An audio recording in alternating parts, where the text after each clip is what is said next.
스님, 오늘 시주 오신다는 분, 혹시 아시는 분 아니셨어요? 그 말에 손끝이 살짝 떨렸습니다. 목탁을 두드리던 손이 멈췄습니다.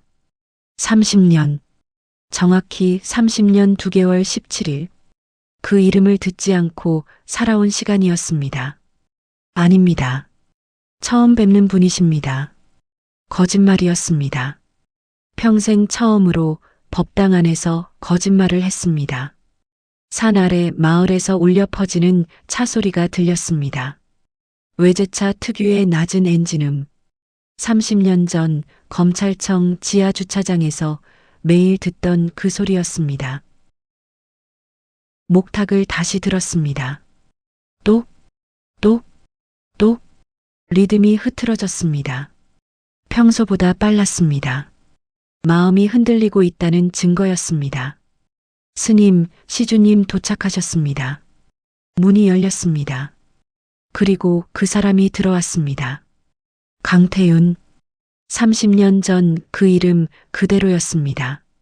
다만 머리가 희끗해졌고 허리가 약간 굽었을 뿐. 스님, 오랜만입니다. 아니, 처음 뵙는군요. 그의 눈빛이 웃고 있었습니다. 비웃음이었습니다. 나를 알아봤구나. 목탁을 내려놓았습니다. 손이 떨려서 더 이상 칠 수 없었습니다. 시주를 하러 오셨다고 들었습니다. 네. 이 절을 위해 10억을 기부하려 합니다. 그리고 이사장을 맡고 싶습니다. 10억? 이사장. 이 절을 삼키겠다는 얘기였습니다. 30년 전 나를 삼켰던 것처럼. 감사합니다. 주지스님께 여쭤보겠습니다. 주지스님은 이미 동의하셨습니다. 스님만 반대하지 않으신다면요. 모든 게 계획된 일이었구나. 강태윤은 천천히 법당을 둘러보았습니다. 마치 자기 것을 점검하듯. 좋은 절이네요. 조용하고 숨기 좋은 곳입니다. 숨기 좋은 곳. 그 단어가 가슴에 꽂혔습니다. 그럼 또 뵙겠습니다. 지안 스님. 그는 합장도 하지 않고 나갔습니다. 문이 닫혔습니다. 법당에 다시 고요가 찾아왔습니다. 하지만 이제 아무것도 평온하지 않았습니다. 목탁을 다시 들었습니다. 이번엔 손이 떨리지 않았습니다. 똑, 똑, 똑. 30년 전 내가 들었던 마지막 목탁 소리가 떠올랐습니다. 그때 나는 생각했었죠. 이제 모든 걸 내려놓자. 하지만 오늘 다시 들어야 할 것 같습니다. 30년 전 내려놓았던 것을. 챕터 2 정계 마이너스 결심 마이너스 절망의 나락 복수 결심. 그날 밤 잠이 오지 않았습니다. 창밖으로 달빛이 들어왔습니다. 30년 전 구치소 독방에서 보던 그 달과 똑같았습니다. 검사님, 왜 이러십니까? 그냥 인정하시면 집행유예로 끝납니다. 나는 안 받았소. 단 한 푼도. 증거가 다 있는데 뭘 더 바라십니까? 증거. 그들이 만들어낸 증거였습니다. 내 통장에 들어온 2억. 내가 받았다는 뇌물. 하지만 나는 몰랐습니다. 누가 어떻게 넣었는지. 강태윤 회장 아들을 조사하려다 이렇게 되신 겁니다. 포기하세요. 포기. 그 단어를 들은 순간 알았습니다. 이 싸움은 내가 이길 수 없다는 것을. 그래서 도망쳤습니다. 집행유예를 받고 검사 옷을 벗고 세상에서 사라졌습니다. 이 산속 절까지. 이불을 걷어찼습니다. 일어나 창문을 열었습니다. 차가운 바람이 얼굴을 때렸습니다. 복수? 그 단어가 입안에서 맴돌았습니다. 하지만 나는 스님입니다. 복수는 스님이 할 일이 아닙니다. 지안 스님 괜찮으세요? 문 밖에서 젊은 스님의 목소리가 들렸습니다. 괜찮습니다. 불 켜져 있길래. 혹시 몸이 안 좋으신가 해서요. 아닙니다. 들어가 주무세요. 발소리가 멀어졌습니다. 나는 다시 창밖을 바라봤습니다. 산 아래 마을에 불빛이 보였습니다. 그 중 하나가 강태윤의 집일 겁니다. 30년 동안 잘 살았겠지. 그 생각을 하니 이가 갈렸습니다. 나는 여기서 목탁이나 두드리며 살았는데 그는 재벌 2세로 멀쩡하게 떵떵거리며 살았겠죠. 불공평합니다. 이건 불공평합니다. 스님, 내일 아침 예불 준비 부탁드립니다. 주지 스님의 목소리가 복도에서 들렸습니다. 네. 대답은 했지만 마음은 이미 다른 곳에 가 있었습니다. 30년 전 내가 조사하던 그 사건, 강태윤 부자가 얼마나 더러운 짓을 했는지 다 알고 있었는데 증거가 없어서 못 잡았던 겁니다. 하지만 이제는 다릅니다. 30년이 지났습니다. 시효도 지났고 사람들 기억도 흐려졌을 겁니다. 그들은 방심했을 겁니다. 한번 파보자. 합장했습니다. 부처님께 용서를 구했습니다. 부처님 죄송합니다. 이번 한 번만 스님이 아닌 검사로 돌아가겠습니다. 목탁을 들었습니다. 이번에는 손이 떨리지 않았습니다. 또 복수가 아닙니다. 정의입니다. 30년 전 내가 하지 못한 일을 이제 끝내는 겁니다.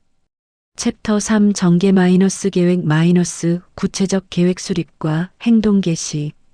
다음 날 아침 예불을 마치고 주지 스님을 찾아갔습니다. 주지 스님, 강태윤 시주자에 대해 여쭤봐도 될까요? 아, 그분 말인가? 훌륭한 분이야. 10억이나 시주하신다잖아.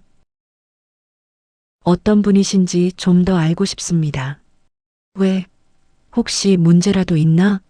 아닙니다. 다만 저를 위해 알아두는 게 좋을 것 같아서요. 주지 스님은 잠시 나를 보더니 고개를 끄덕였습니다. 태윤산업 회장이야. 아버지 강철호 회장이 만든 회사를 물려받았지. 건설, 부동산, 요즘엔 IT까지 한다더군. 태윤산업. 30년 전 그 이름 그대로였습니다. 가족은 어떻게 되십니까? 아들 하나 있다던데. 강민준이라고. 요즘 젊은 사람들 사이에서 유명하다더라고. 강민준. 그 이름을 적어뒀습니다. 알겠습니다. 감사합니다. 방으로 돌아와 서랍을 열었습니다. 30년 동안 한 번도 열지 않았던 서랍이었습니다. 제일 안쪽에 낡은 수첩이 있었습니다. 검사 시절 수사 기록. 떨리는 손으로 펼쳤습니다. 1995년 3월 12일. 태윤건설 불법 대출 의혹. 관련자 강철호 회장, 강태윤 부사장. 당시 나는 이 사건을 파다가 물러났습니다. 아니, 물러난 게 아니라 쫓겨났죠. 이제 다시 시작하자. 수첩을 덮고 일어났습니다. 산 아래 마을로 내려가야 했습니다. 도서관에 가야 했습니다. 스님, 어디 가세요? 잠깐 마을에 볼 일이 있습니다. 혼자 가시게요? 제가 모셔다 드릴까요? 괜찮습니다. 혼자 다녀오겠습니다. 버스를 타고 마을로 내려갔습니다. 30년 만에 혼자 나가는 길이었습니다. 도서관에 도착했습니다. 컴퓨터 앞에 앉았습니다. 태윤산업. 검색했습니다. 수많은 기사가 쏟아졌습니다. 태윤산업. 올해 매출 5조 돌파 예상. 강민준 부회장. 30대 재벌 3세 중 가장 주목받는 인물. 태윤산업. 신도시 개발 사업 수주. 신도시 개발. 그 단어에 손이 멈췄습니다. 또 시작했구나. 30년 전에도 그랬습니다. 부동산 개발 사업으로 뒷돈을 챙겼죠. 이번에도 똑같을 겁니다. 마우스를 클릭했습니다. 기사를 하나하나 읽어 내려갔습니다. 신도시 개발, 지역 주민 반발에도 강행. 환경 파괴 논란에도 인허가 통과. 역시 30년 전과 똑같은 수법이었습니다. 이제 증거만 찾으면 됩니다. 하지만 어떻게? 나는 더 이상 검사가 아닙니다.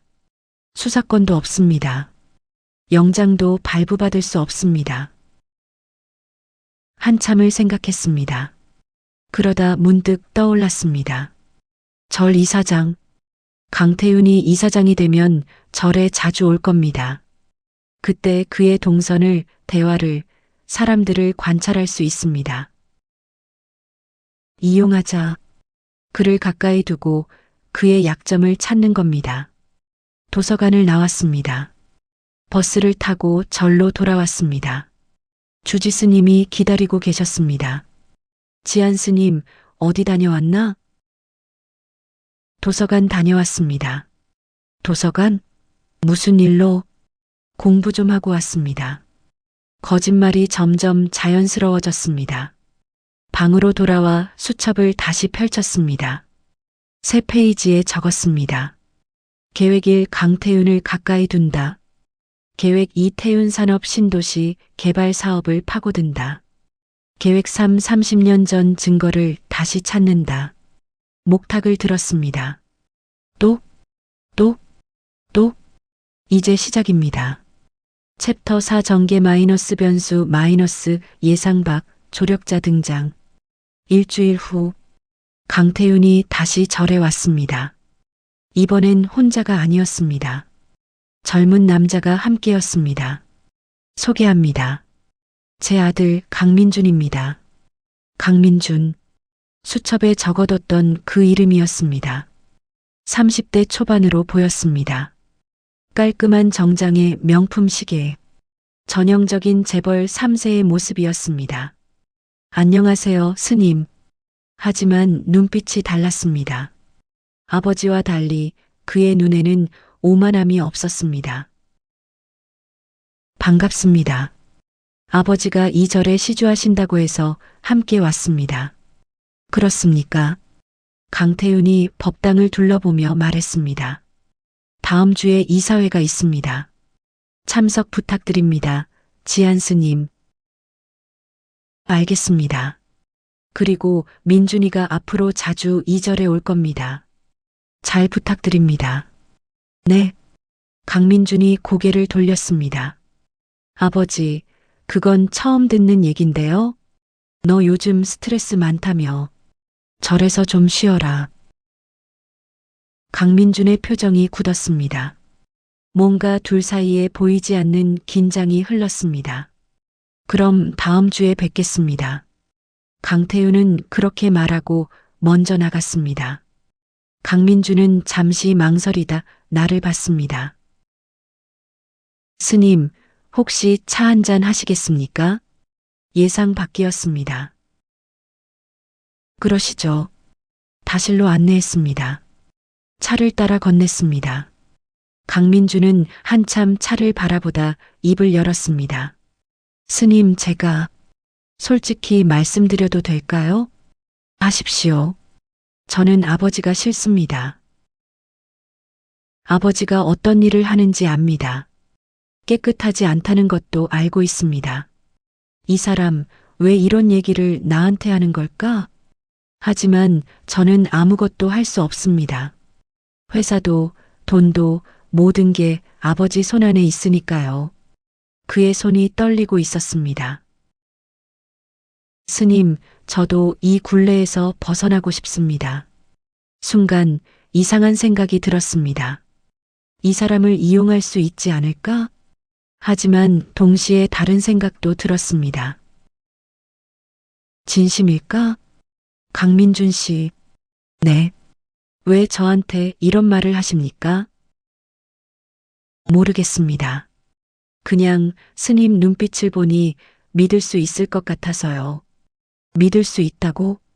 나는 지금 복수를 계획하는 사람인데 스님도 뭔가 숨기고 계신 것 같습니다.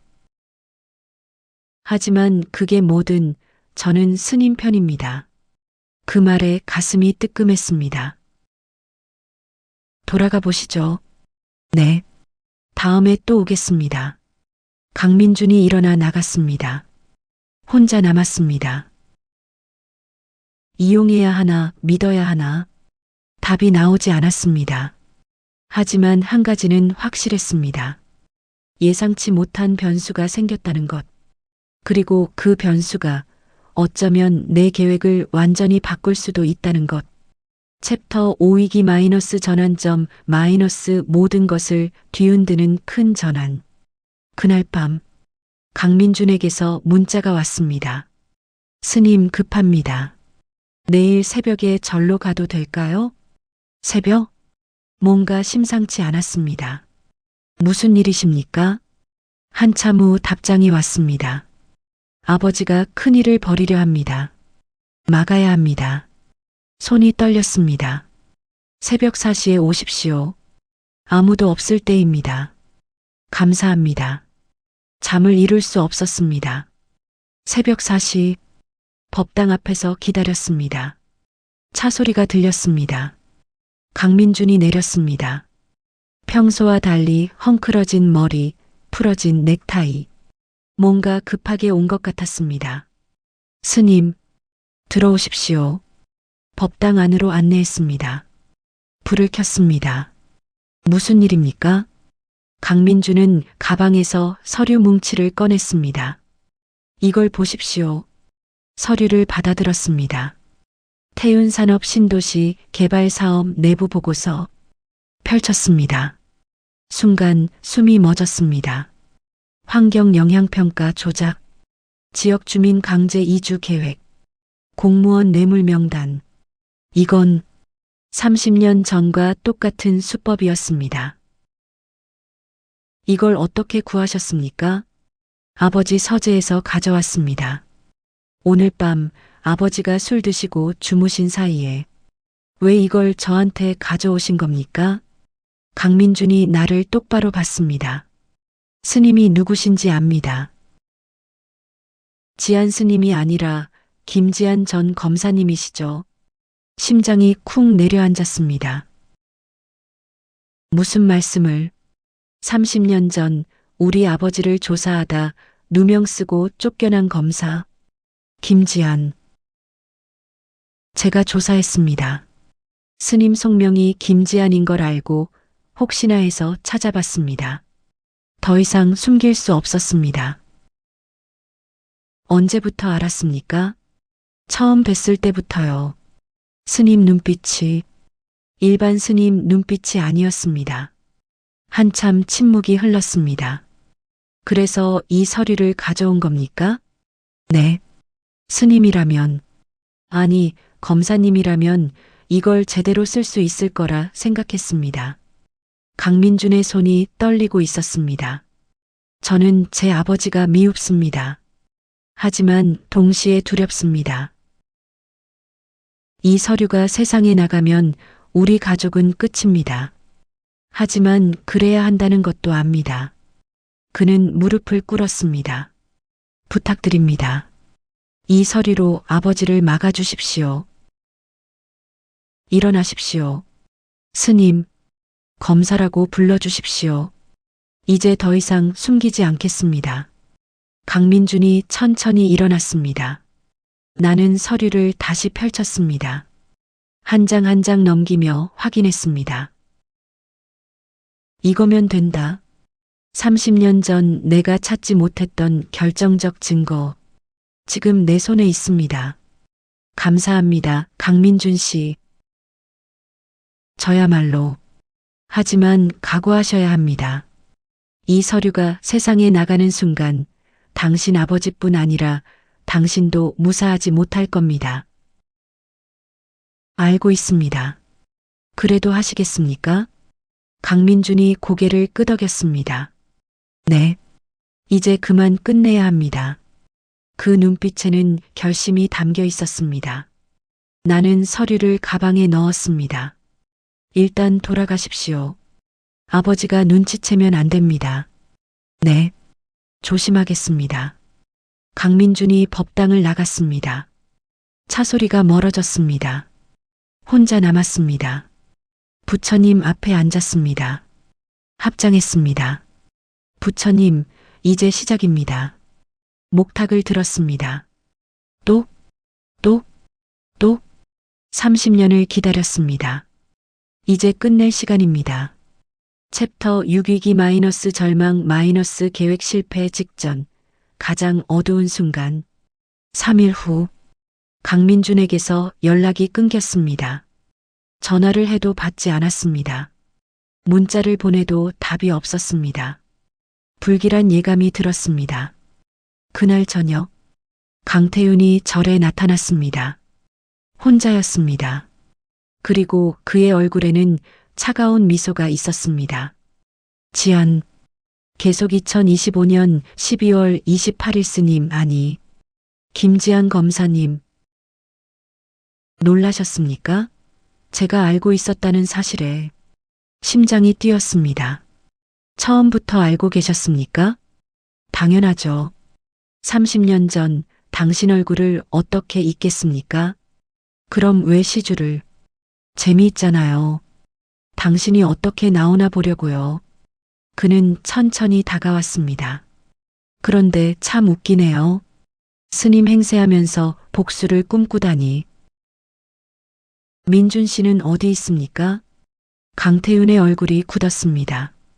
그 배신자 말입니까? 지금 병원에 있습니다. 계단에서 굴러 떨어졌거든요.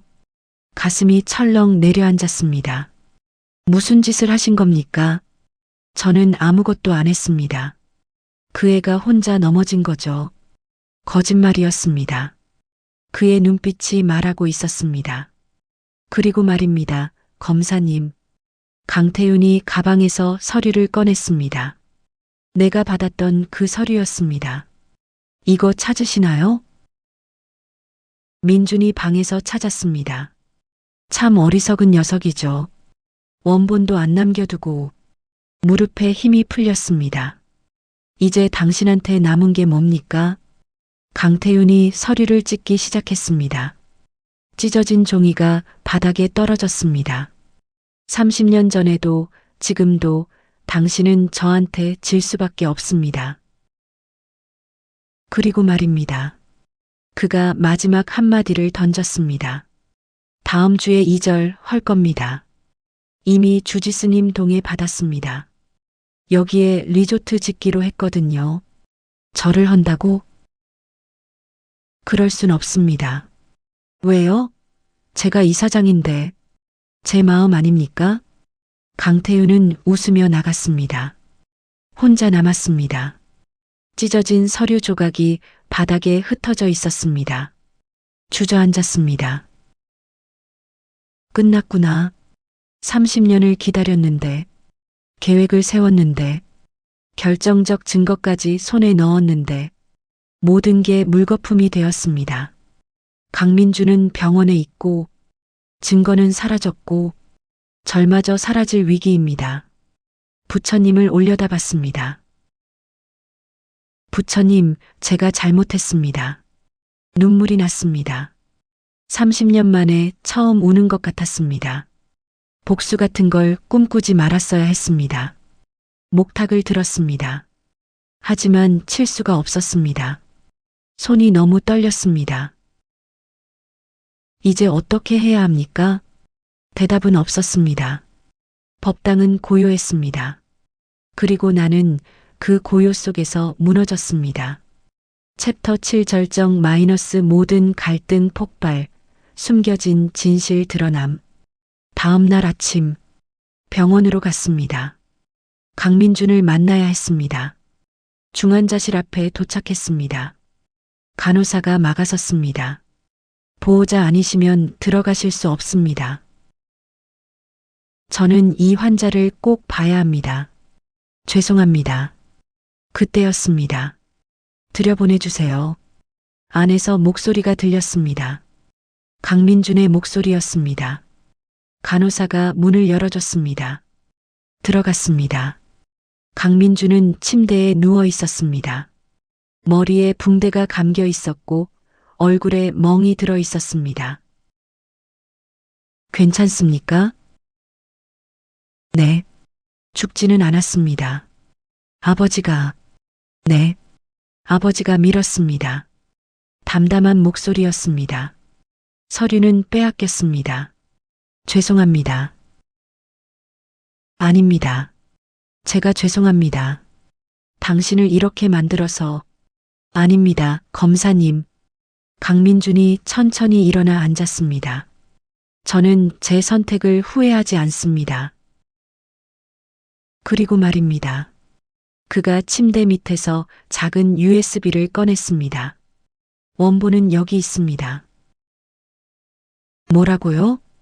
제가 바보는 아닙니다. 원본을 아버지 서재에 두고 올 리가 없죠. 손이 떨렸습니다. 이걸 받으십시오. 그리고 끝내주십시오. USB를 받아들었습니다.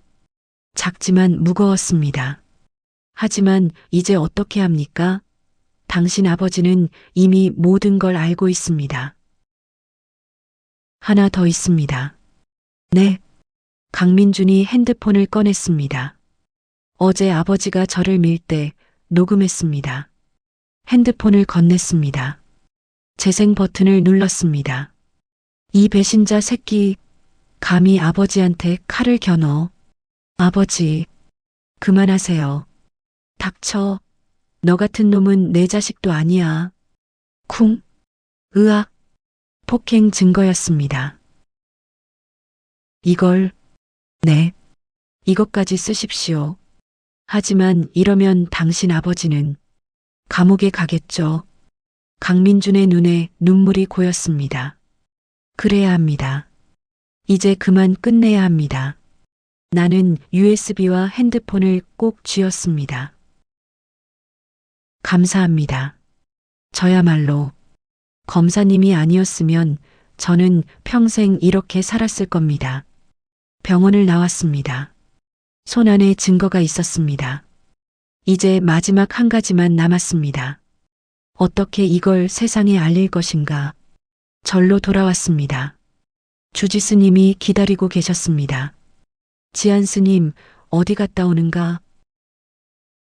주지스님, 할 말씀이 있습니다. 무슨 말? 강태윤 시주자 받으시면 안 됩니다. 주지스님의 얼굴이 굳었습니다. 무슨 소리인가? 그 사람은 범죄자입니다. 그리고 이 절을 헐 계획입니다. 증거라도 있나? USB를 꺼냈습니다. 여기 다 있습니다. 주지스님은 한참 USB를 바라보다 입을 열었습니다. 그래서 자네는 어떻게 할 건가? 검찰에 고발하겠습니다. 자네가? 네. 제가 김지한 전 검사입니다. 주지스님의 눈이 커졌습니다. 그랬었나? 죄송합니다. 30년 동안 속였습니다. 아니야. 주지스님이 내 어깨를 두드렸습니다. 자네가 누군지는 중요하지 않네. 중요한 건 지금 옳은 일을 하려는 거잖나. 감사합니다. 가게. 그리고 끝내고 오게. 다음 날 검찰청으로 향했습니다. 30년 만이었습니다. 떨렸습니다. 하지만 멈추지 않았습니다. 민원실에 들어갔습니다. 고발장을 제출하러 왔습니다.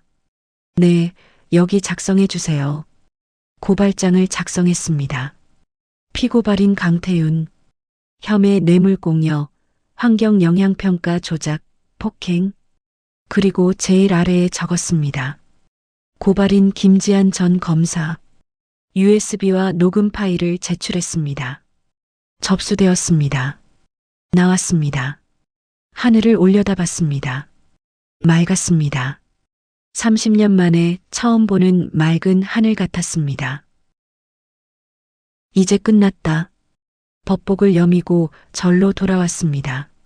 챕터 8 결말 마이너스 사건 종료 후 성찰과 새로운 시작, 깊은 여운. 3개월 후 법정에 섰습니다. 검은 양복이 아니라 회색 법복을 입고 증인석에 앉았습니다. 증인, 피고인 강태윤과의 관계를 말씀해 주십시오. 30년 전 저는 피고인을 조사했던 검사였습니다. 그리고 지금은 스님입니다. 방청석이 술렁였습니다. 30년 동안 왜 침묵하셨습니까? 도망쳤습니다. 누명을 쓰고 싸울 힘이 없어서. 그런데 왜 지금 다시 나타나신 겁니까? 잠시 침묵했습니다. 강태윤을 봤습니다.